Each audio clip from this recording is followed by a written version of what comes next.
নমস্কার বন্ধুরা, আজ আপনাদের জন্য এনেছি একদম ভিন্ন স্বাদের একটি রেসিপি, টুনা মাছের ঝালঝাল মজাদার কারি। তাহলে চলুন শুরু করি এই লোভনীয় টুনা কারির রেসিপিটা। প্রথমে একটা কড়াইয়ে শুকনো লঙ্কা আর গোলমরিচ হালকা করে ভেজে একটা রোস্ট মতন মশলা তৈরি করে নেব। মশলাটা দিয়ে গন্ধ বেরোচ্ছে, এবার নামিয়ে নেব।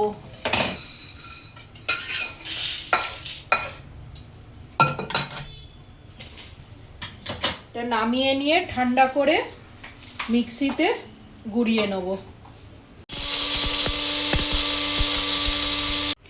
এবারে যে মশলাটা গুঁড়ো করেছিলাম মিক্সিতে, তার সঙ্গে একটু হলুদ, একটু নুন আর একটু ধনের গুঁড়ো দিয়ে এটা একটু মিশিয়ে নিচ্ছি। সব কটা মশলা একসাথে মিশিয়ে নিচ্ছি ভালো করে।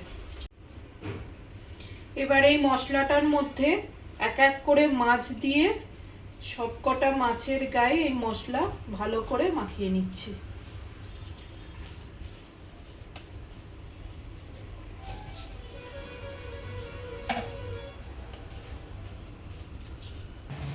আমি রান্নাটা সর্ষের তেলে করছি, আপনারা চাইলে সাদা তেলেও করতে পারেন।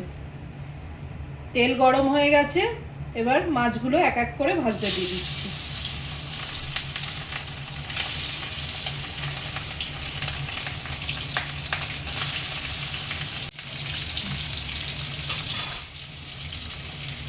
মাছগুলো এবার উল্টে পাল্টে নিচ্ছি। মাছগুলো ভাজা হয়ে গেছে, তুলে নিয়েছি। এবার মাছ ভাজার তেলেই পেঁয়াজ ভাজতে দিয়ে দিচ্ছি।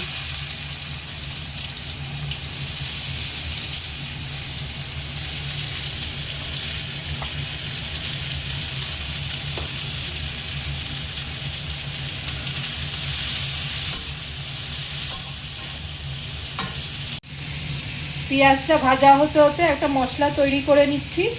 তার জন্য আদা কুচি, রসুন কুচি, টমেটো,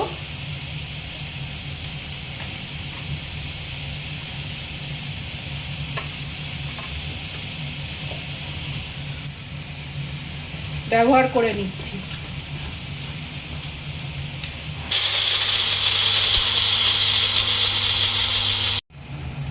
পেঁয়াজটা হাফ ভাজা হয়ে গেছে, এবার তৈরি করা পেস্টটা দিয়ে দিলাম।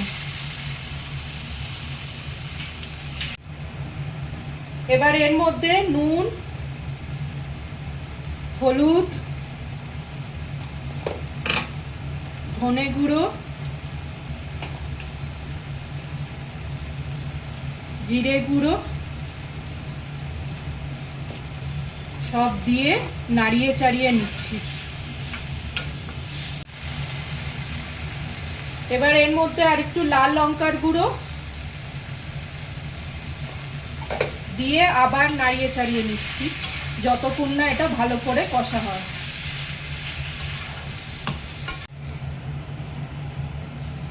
এবার মিক্সির কন্টেনারে একটুখানি জল ধুয়ে জলটা এর মধ্যে ঢেলে দিলাম।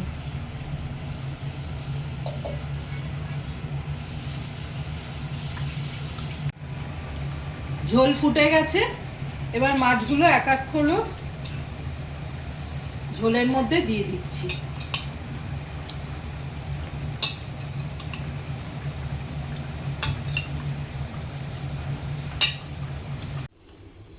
রান্নাটা হয়ে গেছে, এবার মাছটা নামিয়ে নিচ্ছি।